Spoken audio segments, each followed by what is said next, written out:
Tudo bem com você? Mais um vídeo da série Como Evitar as Doenças Crônicas. E como eu prometi aí nos últimos 2 vídeos, eu acredito que eu ia passar para vocês como é que vocês podem limpar aí, eliminar a maior parte dos agrotóxicos, dos venenos aí dos alimentos.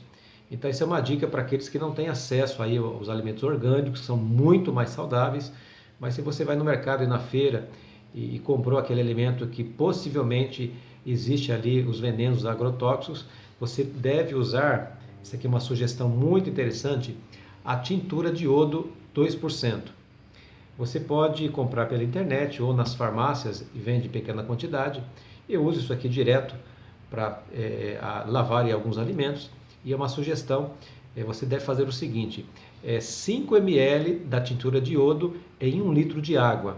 Então você coloca ali os alimentos que você vai usar naquele dia e deixa ali coberto durante 1 hora. Depois você joga aquela água suja fora e aí você pode lavar normalmente os alimentos que você vai usar naquele dia. O que a tintura de iodo ela faz? O iodo ele é quelante, ele tem a capacidade de sugar, de grudar ali no agrotóxico e com isso ajuda a eliminar estes venenos aqui, assim dos alimentos. Então é importante que você tenha esse conhecimento, é uma dica aí que você pode usar no seu dia a dia. É importante para a gente ter uma vida saudável, nos alimentarmos 3 vezes por dia no máximo. Há pessoas hoje que vivem muito bem comendo 2 vezes por dia. Então, se você tem o hábito de comer de 3 em 3 horas, essa não é uma boa opção, porque no processo digestivo há muito desgaste. Então, nós gastamos muita energia do nosso cérebro no processo digestivo. O sangue se concentra na região do estômago, então é gasto muita energia. Então, é ideal um bom café da manhã, o almoço e um jantar bem leve.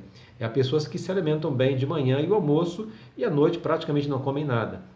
Então, nós temos que ter pelo menos 5 horas de intervalo entre uma refeição e a outra. E com isso, você vai conseguir evitar uma série de doenças. Então é importante também a mastigação. Vou dar um exemplo bem simples, né? A mastigação ela é importante porque a digestão do amido, o amido, por exemplo, arroz, batata, macarrão, começa na boca. Então é importante você aprender a mastigar corretamente. Outra dica interessante, se você vai no café da manhã, por exemplo, comer alguma coisa, use primeiro as frutas, coma as frutas primeiro e depois o pão, a aveia, algum cereal que você usa. Então, primeiro a fruta e depois o cereal.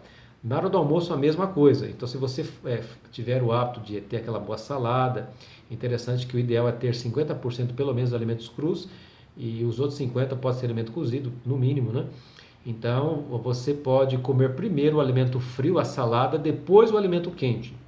E não se esqueça, não deve ingerir líquido durante as refeições. E se você tiver o hábito à noite de comer alguma coisa, aí o máximo aí 6, 7 horas da noite, para dar tempo de terminar o processo digestivo. Então você deve usar o que? Algumas frutas, 1 ou 2 frutas, e algum tipo de cereal um pouco mais leve. Então você deve comer como um rei de manhã, como um príncipe no almoço e um miserável à noite. Essa é a dica que eu quero passar para vocês para hoje. Então não se esqueça, pode compartilhar essas informações para as pessoas que você conhece. E até amanhã, até o próximo vídeo.